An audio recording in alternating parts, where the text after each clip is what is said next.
నెల్లూరు జిల్లా వ్యాప్తంగా చెరువులు, పంట కాలువలు భారీగా ఆక్రమణలకు గురయ్యాయి. ప్రభుత్వాలు మారుతున్నా ఈ ఆక్రమణలపై దృష్టి మాత్రం పెట్టడం లేదు. మరోవైపు పెన్నా పరివాహక తీర ప్రాంతాల్లో కూడా ఆక్రమణలు జరిగాయి.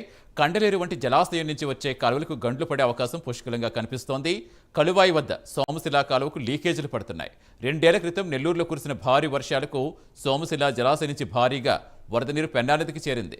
దీంతో పెన్నా పరివాహక ప్రాంతాలు వరదలో మునిగిపోయి కట్టుబట్టలతో ప్రజలు రోడ్డున పడ్డారు.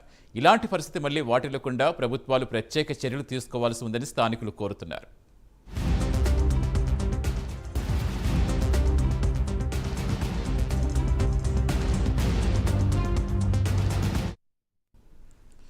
ప్రస్తుతం నెల్లూరుకి కూడా ముంపు పొచ్చినట్టుగా కనిపిస్తోంది. అటు ఇప్పటికే బెజవాడ ఏ స్థాయిలో, అసలు ఎవరు ఊహించిన స్థాయిలో ఏ స్థాయిలో వరదలు బెజవాడను ముంచెత్తాయో చూస్తాం. ఎంత ఇబ్బందులు పడుతున్నారో చూస్తున్నాం.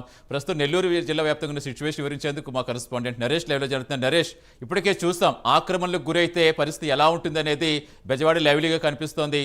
ప్రస్తుతం నెల్లూరుకు కూడా అదేవిధంగా చాలా ఆక్రమణలు జరిగినట్టుగా అనేక రకాల వార్తలు వస్తున్నాయి. మీరు కూడా చాలా సార్లు లైవ్లో చూపించడం జరిగింది.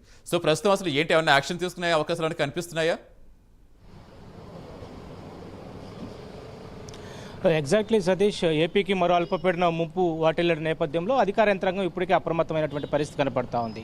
ఎందుకంటే ఇప్పటికే రాష్ట్ర వ్యాప్తంగా ఇటు కృష్ణా, గుంటూరు, పల్నాడు ప్రాంతాల్లో కురుస్తున్నటువంటి భారీ నుంచి అతి భారీ వర్షాలకు ఇప్పటికే కృష్ణాకు సంబంధించినటువంటి విజయవాడ ప్రాంతాల్లో ఇప్పటికే బయటికి రాలేనటువంటి అవస్థలు ఇంత పూర్తి స్థాయిలో కూడా రాలేదు. అయితే ప్రస్తుతం ఇటు ఆక్రమణలు జరిగినటువంటి నేపథ్యంలోనే ఈరోజు ప్రధానంగా వరద ముంపు ప్రాంతాలు ఇటు ఐడెంటిఫై చేస్తున్నారు. ఈ నేపథ్యంలో 5వ తేదీ అల్పపీడన వాయుగుండ ప్రభావంతో మరింత వర్షాలు భారీగా పడేటువంటి అవకాశం ఉండడంతో ఇప్పటికే జిల్లా వ్యాప్తంగా ఉన్నటువంటి అధికారులు అప్రమత్తం చేస్తున్నారు. లోతట్టు ప్రాంతాలు ఎవరైతే ప్రజలుంటారో ఆ ప్రాంత ప్రజలందరినీ కూడా ఇప్పటికే అలర్ట్ చేస్తున్నటువంటి పరిస్థితి కనపడతా ఉంది. 5వ తేదీ నుంచి మరో అల్పపీడనం ద్రోణి ప్రభావం భారీ నుంచి అతి భారీ వర్షాలు కురిసేటువంటి అవకాశాలు కనపడుతున్నాయి.